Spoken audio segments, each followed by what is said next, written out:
আমি করছি না, সনাতনীরা সনাতনীরা ডাক দিয়েছিল অনুমতি নিয়ে আগামীকাল হাইকোর্টে শুনানি রয়েছে, কি আশা করছেন? হাইকোর্ট কি করবে আমি বলবো কি করে? প্রস্তুতি আছে, হাইকোর্ট অনুমতি দিলে হবে। অক্ষয় তৃতীয়া পালনের অধিকার সবার আছে।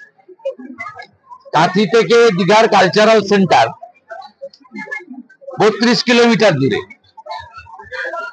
তা ওখানে সরকারি ব্যবস্থায় উনি কালচারাল সেন্টার, সাংস্কৃতিক কেন্দ্র করবেন, একটা ভাস্কর্য। ওটা তো মন্দির নয়। আমাকে নিমন্ত্রণ পাঠিয়েছে রাজ্য সরকারের পক্ষে হিটকোর ভাইস চেয়ারম্যান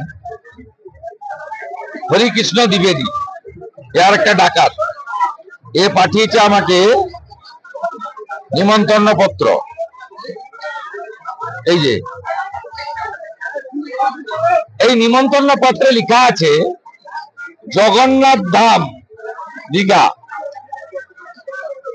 জগন্নাথ ধাম, ধাম মানে হচ্ছে আবাস। এর পরের ভাষাটা আছে সরকারি নথিতে কালচারাল সেন্টার, যার বাংলা করলে দাঁড়ায় সাংস্কৃতিক কেন্দ্র। ওইটা লিখলে তাহলে জালি হিন্দু মমতার 2 নম্বরই ধরা পড়বে। তাই জগন্নাথ ধামের পরে আর কিছু লেখেনি না, কালচারাল সেন্টার এটা লিখতে হবে, সরকারি টাকায় করেছে। মন্দির লিখলে সরকারি টাকা খরচ করা যাবে না, তাই শুধু জগন্নাথ ধাম লিখে ছেড়ে দিয়েছে। চিটিংবাজি মমতা ব্যানার্জি রন্ধ্রে রং, পায়ের নখ থেকে মাথার চুল, চিটিংবাজি আর মিথ্যা তথ্য।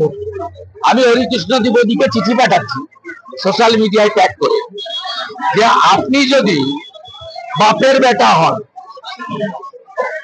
আপনি যদি আইএস হন, আপনি আমাকে জগন্নাথ ধাম মন্দির বলে লিখে একটা ইনভাইটেশন পাঠান।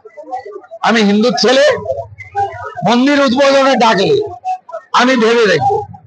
আগে মন্দির লিখে পাঠান। মন্দির যদি লিখতে না পারেন, আপনার এই চিটিংবাজি ব্যবসাতে প্রকৃত হিন্দু হিসেবে আমি নেই। আর আপনাদের মাধ্যমে আমি ঘোষণা করছি, মুর্শিদাবাদের শামসেরগঞ্জ ধুলিয়ান কালী মন্দির, বেদবনা শিব মন্দির সহ 9টা মন্দির বিধর্মী জিহাদিরা ভেঙেছে। অক্ষয় তৃতীয়ার পুণ্য লগ্নে সকাল 10টায় পুরোহিত ডেকে শুদ্ধিকরণ করে একযোগে 9টা মন্দিরের শুদ্ধিকরণ গঙ্গার জল এবং গোবর জল দিয়ে শুদ্ধিকরণ হোমযজ্ঞ করে এবং পুনর্নির্মাণের কাজ শুরু হচ্ছে। প্রাথমিক নির্মাণ কার্যের একটা অর্থ গতকালই আমি তুলে দিয়েছি, বাকি অর্থ, সম্পূর্ণ অর্থ হিন্দুরাই তুলে দেবে।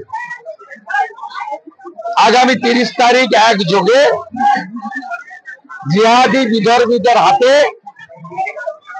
ক্ষতিগ্রস্ত 9টা হিন্দু মন্দিরের শুদ্ধিকরণ এবং পুনর্নির্মাণের কাজ শুরু হচ্ছে। আমাদের ভিডিও ভালো লাগলে লাইক এবং শেয়ার করুন। কমেন্ট সেকশনে গিয়ে জানান আপনাদের মতামত। আরও ভিডিও পেতে আমাদের চ্যানেল সাবস্ক্রাইব করুন এবং প্রতি মুহূর্তে খবরের আপডেট পেতে প্রেস করুন বেল আইকন।